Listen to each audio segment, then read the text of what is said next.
အားလုံးမိဘပြည်သူများမင်္ဂလာပါခင်ဗျာဒီနေ့လမ်းမတော်မောင်ယူပြောပြစေစကားဝိုင်းလေးကိုပြန်လည်ပြီးတော့စလိုက်ကြပါစို့လမ်းမတော်မောင်ယူဥကျော်ကျော်စိုးကကျွန်တော်လမ်းမတော်မဲဆန္ဒနယ်ကိုစားပြုပြီးတော့ပြည်တော်စုတန်ခိုင်နယ်ဖွံ့ဖြိုးရေးပါတီကတိုင်းဒေသကြီးရန်ကုန်တိုင်းဒေသကြီးလွှတ်တော်အတွက်PRစနစ်နဲ့ရွေးခံမဲ့ကိုယ်စားလှယ်လောင်းကြောင့်ဖြစ်ပါတယ်ဒီနေ့လမ်းမတော်မောင်ယူဥကျော်ကျော်စိုးအနေနဲ့ပြောခြင်းနဲ့လမ်းမတော်မောင်ယူပြောပြရသေးစကားဝိုင်းရဲ့ခေါင်းစဉ်ကတော့ညက်စရာဆိုတဲ့အကြောင်းအရာလေးပါဘာဖြစ်လို့ပြောလဲဆိုတော့ဒီနေ့ဒီကဲအချိန်မှာအားလုံးမြို့ပြည်သူများသိရှိကြတဲ့အတိုင်းပဲ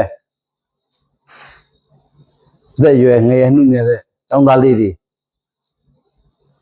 ကျက်ကျွန်တော်တို့ခြေနေလေးတွေနဲ့ကျောင်းသားဆရာဆက်ဆံရေးလေးတွေကိုနည်းနည်းလေးသတိထားမိလို့ဒါလေးပြောတာပါအဲ့တော့မြတ်ဆရာဆိုတာကကျွန်တော်တို့လူအတိုင်းဝိုင်းမှာလက်ဆယ်ပြဥထိတ်မိုးရှစ်ခိုးကြော့ခံယူတိုက်တဲ့အနန္တောအနန္တ၅ပါးထဲမှာမြတ်ဆရာပါပါဖရာတရားတန်ခါမိဘဆရာလို့ခေါ်တဲ့လက်ဆယ်ပြဥထိတ်မိုးရှစ်ခိုးခံယူတိုက်တဲ့အနန္တောအနန္တ၅ပါးတပအပါဝင်အာစရိယဆရာဖြစ်ပါတယ်ကျွန်တော်တို့ TEACHER တိချဆိုတဲ့ဆရာနဲ့ကျွန်တော်တို့ရဲ့အာစရိယမြတ်ဆရာဆိုတဲ့ကျွန်တော်တို့လူမှုအတိုင်းဝိုင်းကလက်ခံထားတဲ့မြတ်ဆရာနဲ့အထိပ္ပယ်အနှစ်သာကွာခြားလာပါတယ်။ကောင်းပြီအဲ့တော့ကျွန်တော်တို့လက်ဆယ်ပြဥထိတ်မှုရှစ်ခုခံယူတတ်တဲ့မြတ်ဆရာဘလောက်ကျွန်တော်တို့အလေးအမြတ်ထားတဲ့လေဆိုရင်ကျွန်တော်တို့မြတ်ဗုဒ္ဓကလေးတင်ချင်းနဲ့ကဘာသိပါပြီးတော့ဖြစ်ကျင်ပြီးတော့တပ်ပြည်ယူတာရွှေညံတော်ရပြီးတော့အတုလန်တိရှိအတုမရှိမြတ်ဗုဒ္ဓဆိုပြီးတော့ပွင့်တော်မူခဲ့တာဖြစ်ပါတယ်ဂုဏ်တော်ကိုယ်ကနဲ့ပြည့်စုံတဲ့ဘုံတော်အနန္တဉာဏ်တော်အနန္တနဲ့ပြည့်စုံတဲ့မြတ်ဗုဒ္ဓဖြစ်ပါတယ်ထုံတူစွာပဲကျွန်တော်တို့တရားမြတ်ဗုဒ္ဓရဲ့ဝိရိသုတ်တံအပိဓမ္မာစတဲ့ပိဋကသုံးပုံနဲ့ဟောထားတဲ့မြတ်ဒေသနာတွေကဂုဏ်တော်6ပါးရှိပါတယ်လာပါကြည့်ပါလေ့လာပါနှစ်သက်မှယူပါဆိုတဲ့ကာလမတ်တုလာအတိုင်းကျွန်တော်တို့ရဲ့တရားတော်တွေမြတ်ဗုဒ္ဓဟောကြားခဲ့တဲ့တရားတော်တွေကလည်းဂုဏ်တော်6ပါးနဲ့ပြည့်စုံတဲ့တရားတွေပါတန်ခါကျွန်တော်တို့ဒီကနေ့ရဲ့တန်ခါတော်တွေကလည်းအလုံးမြတ်ပြည်မြတ်တည်တယ်ဂုံတော်ကိုပါနဲ့ကောင်းမှုကုသိုလ်တို့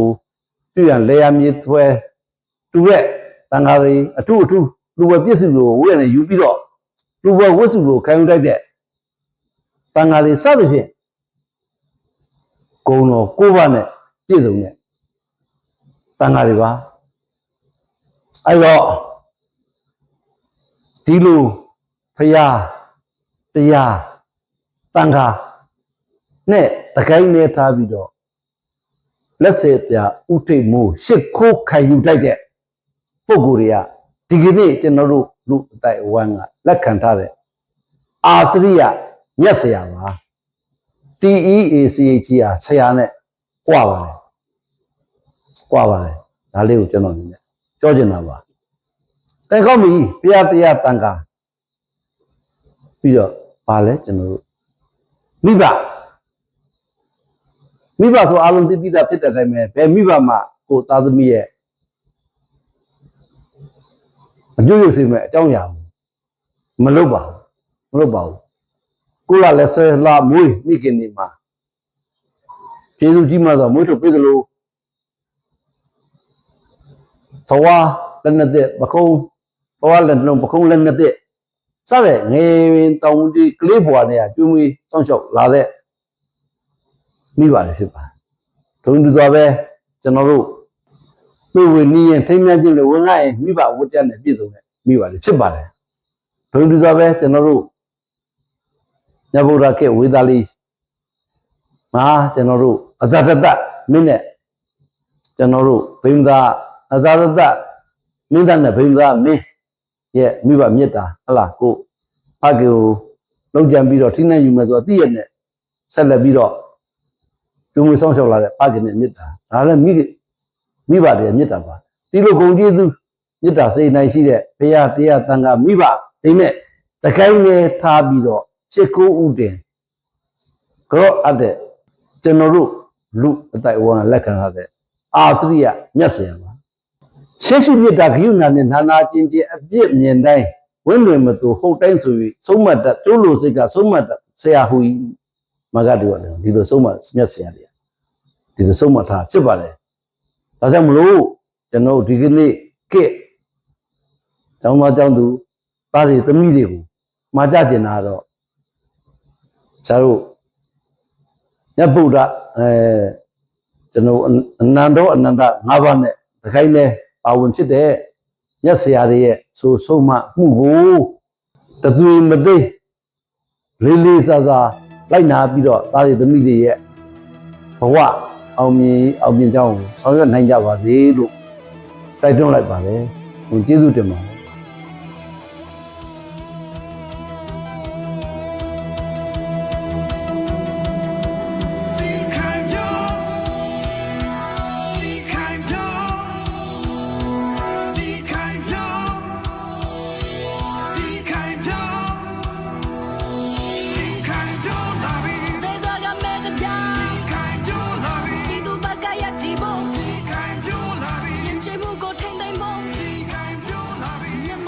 ပထမ